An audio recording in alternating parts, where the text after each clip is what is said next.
الله أكبر الله أكبر الله أكبر لا إله إلا الله الله أكبر الله أكبر ولله الحمد الله أكبر الله أكبر الله أكبر لا إله إلا الله نحمده ونصلي على رسوله الكريم اما بعد فاعوذ بالله من الشيطان الرجيم بسم الله الرحمن الرحيم رب اشرح لي صدري ويسر لي امري واحلل عقدة من لساني يفقهوا قولي۔ عام روزمرہ زندگی میں جب ہم خوش ہوتے ہیں تو ہم اکیلے بیٹھ کے خوش نہیں ہوتے، ہم اپنی خوشی کو دوسروں کے ساتھ شیئر کرتے ہیں، اپنے پسندیدہ لوگوں سے ملتے ہیں، ان کی کمپنی میں خوش ہوتے ہیں، اپنے پیاروں کو یاد رکھتے ہیں۔ ہم نے رمضان میں اللہ سے محبت کرنا سیکھی، کیا اس موقع پر ہم اپنے رب کو یاد نہ کریں گے؟ کیا اس کے بغیر ہی ہماری کوئی خوشی ہو سکتی ہے؟ ہرگز نہیں۔ رمضان ایک ہدایت کا موقع تھا، اختتام پر ہمیں اللہ کی بڑائی بیان کرنی ہے۔ اللہ اکبر اللہ اکبر لا الہ الا اللہ واللہ اکبر اللہ اکبر وللہ الحمد، تکبیرات پڑھنی ہے۔ چاند رات سے ہی تکبیرات کا آغاز ہو جاتا ہے اور صبح نماز پڑھنے تک مومن اپنی خوشی کا آغاز، خوشی کے دن کی ابتدا اللہ سبحانہ وتعالیٰ کے حضور سجدہ کرنے کے ساتھ کرتا ہے، گویا عید کی نماز ادا کرنا وہ اپنے لیے لازم سمجھتا ہے۔ اور پھر یہاں یہ بات بھی یاد رہے کہ اگرچہ رمضان کا اختتام ہو رہا ہے، ایک نئی صبح طلوع ہو رہی ہے جو خوشیوں کی صبح ہے، نیا آغاز، نئی منصوبہ بندی، ایک بہتر انسان ہونے کا عہد، اور اس کے ساتھ ساتھ وہ اللہ کی بڑائی بیان کرتا رہتا ہے۔ عام طور پر یہ ہوتا ہے کہ جب انسان کوئی اچھا کام کر لیتا ہے تو اس کے نفس کے اندر کچھ غرور بھی آنے لگتا ہے کہ میں بہت بہتر ہو گیا ہوں۔ ٹھیک ہے، روزے رکھ کر، قرآن پڑھ کر، نمازیں پڑھ کر انسان واقعی بہتر ہوتا ہے، اس کا تزکیہ بھی ہوتا ہے، لیکن نبی صلی اللہ علیہ وسلم نے اس بات کو مینشن کرنے سے منع کیا ہے۔ آپ نے اس سے روکا ہے کہ کوئی شخص اس بات کا تذکرہ کرے کہ میں نے پورے روزے رکھے یا میں نے ساری نمازیں پڑھی، اور ہماری عام روزمرہ زندگی میں جیسے عموماً لوگ پھر بعد میں مقابلہ بازی کرنے لگتے ہیں کہ میں نے اتنے قرآن ختم کیے اور اتنا صدقہ خیرات کیا۔ یہ سب کچھ تو اپنے رب کے لیے تھا، ان میں سے کسی چیز کا ذکر نہیں کرنا چاہیے۔ عبادت کو جس طرح بھی ممکن ہو زیادہ سے زیادہ مخفی رکھنا چاہیے، اور جب انسان منہ سے بولنا شروع کر دیتا ہے تو وہ ایک طرح سے اس کے اندر ایک بڑائی کا احساس بھی پیدا ہونے لگتا ہے۔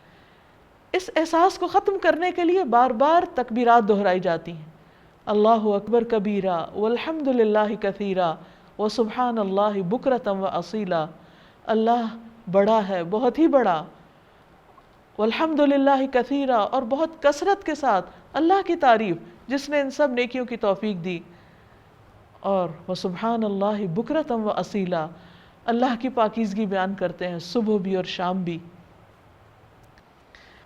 عید کی خوشیوں میں اللہ کو یاد کرتے کرتے، اللہ کی بڑائی بیان کرتے ہوئے، تکبیرات بلند کرتے ہوئے ہمیں اللہ کے بندوں کو نہیں بھولنا۔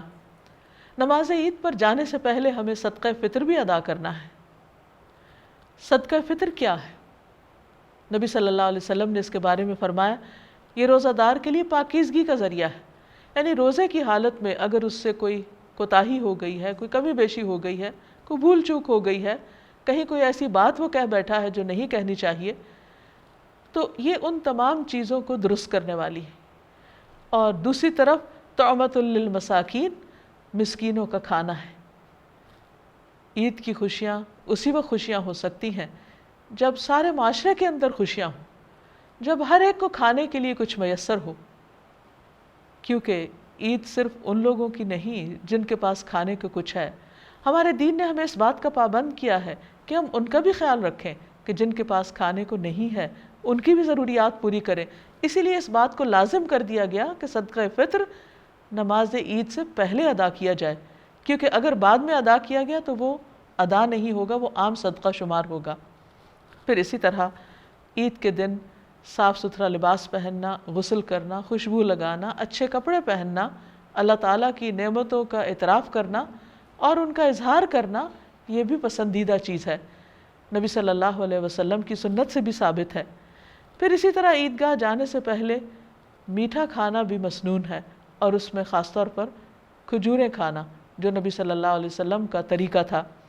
ویسے کوئی بھی میٹھا آپ کھا سکتے ہیں۔ پھر عیدگاہ جاتے ہوئے راستے میں بھی تکبیرات پڑھنی چاہیے، اور اگر ہو سکے تو پیدل جانا چاہیے، یا یہ کہ گاڑی کہیں دور پارک کر کے انسان کچھ حصہ ضرور عیدگاہ کی طرف قدم اٹھاتے ہوئے چلے، کیونکہ یہ بھی ایک مسنون عمل ہے۔ پھر اسی طرح جب عید کی نماز پڑھے تو خطبہ غور سے سنے، اللہ کی بڑائی بیان کرے اور پورے خشوع و خضوع کے ساتھ نماز عید ادا کرے، اور اس کے بعد لوگوں سے میل ملاقات کا سلسلہ جاری رہے۔ گھر واپس آنا چاہے تو راستہ بدل کر آئے، یہ بھی ایک مسنون طریقہ ہے۔ پھر مومن کی خوشی اکیلے نہیں ہوتی، مومن اوروں کا بھی خیال رکھتا ہے۔ عموماً یہ بات تو دیکھی گئی ہے کہ لوگ اپنے رشتہ داروں سے میل ملاقات کرتے ہیں، کسی کو وزٹ کرنے کے لیے جاتے ہیں، کوئی وزٹر ان کے پاس آتا ہے، کچھ ٹیلی فون پر اور ای میلز اور ٹیکسٹ کے ذریعے عید کے پیغامات ایک دوسرے سے ایکسچینج کیے جا رہے ہوتے ہیں۔ لیکن ایسے میں محروم طبقات کو بھی قطعاً نہ بھولیے۔ سوچئے ان بیماروں کے بارے میں جو ہسپتالوں میں پڑے ہوئے ہیں اور آج عید کی خوشیوں میں شریک نہیں ہو سکتے، ہو سکے تو ان کو وزٹ کیجیے۔ اسی طرح کچھ لوگ قید کی حالت میں ہو سکتے ہیں، جیلوں میں ہو سکتے ہیں، ان کے بارے میں بھی سوچئے۔ دیگر تکلیف میں مبتلا لوگوں کے بارے میں بھی سوچئے، کیونکہ مومن ہر حال میں اپنے رب کی اطاعت کرتا ہے اور اس کی مخلوق پر مہربان ہوتا ہے، کیونکہ مومن کی خوشی صرف جسمانی خوشی نہیں ہوتی، وہ صرف کھانا پینا اور کھیل کود میں ہی حصہ نہیں لیتا، بلکہ اس کی خوشی روحانی خوشی ہوتی ہے۔ اسی لیے وہ ذکر اور نماز کے ساتھ دن کا آغاز کرتا ہے، پھر ظہر کی نماز کی ادائیگی کو بھی بھولتا نہیں، اور پھر نمازوں کے وقفوں کے بیچ میں انسانوں کے حقوق کو بھی فراموش نہیں کرتا۔ وہ صرف اپنے لیے خوشیاں سمیٹنے والا نہیں ہوتا، بلکہ وہ خوشیوں کو بانٹنے والا ہوتا ہے۔ وہ اس سے بھی ملتا ہے جو اس سے نہیں ملتا، جو اس سے قطع تعلق ہی کرتا ہے وہ خود آگے بڑھ کر اس کو سلام کرتا ہے، اور یوں ہر طرف سلام سلام اور رحمتوں کے پیغام اور خوشیوں کے پیغام پوری فضا کو خوبصورت بنا دیتے ہیں، روشن کر دیتے ہیں، اور انسان اپنے غموں کو بھول جاتا ہے۔ ایک اور بات جس کا تذکرہ کرنا چاہوں گی وہ یہ ہے کہ انسان عید کی خوشی میں محو ہو کر اپنے کل کو نہ بھولے۔ اسے کل کیا کرنا ہے، آئندہ مہینے میں کیا کرنا ہے، آئندہ سال میں کیا کرنا ہے، اس کے لیے بھی تیاری شروع کر دے ڈے 1 سے ہی، کیونکہ انسان کا نفس ایسا ہے کہ اگر تھوڑی سی بھی ڈھیل دے دی جائے اس کو تو وہ بہت دور چلا جاتا ہے، پھر اس کو پکڑنا اور اس کو کنٹرول کرنا بہت مشکل ہو جاتا ہے۔ ناظرین، مجھے امید ہے کہ آپ ایک نئی ایمانی قوت کے ساتھ، نئے عملی حوصلے کے ساتھ زندگی کی جد و جہد میں داخل ہوں گے، کہ ہم سب کے سینے نور خدا سے روشن ہوں، مسجدیں اللہ کے ذکر سے آباد ہوں، گھروں میں تقویٰ ہو اور جنت کی تیاری جاری رہے جہاں ہمیشہ ہمیشہ کی خوشیاں ہیں۔ اللہ تعالیٰ آپ سب کو خوش رکھے۔ عید مبارک۔ وآخر دعوانا ان الحمد للہ رب العالمین۔ سبحانک اللہم وبحمدک، اشہد ان لا الہ الا انت، استغفرک واتوب الیک۔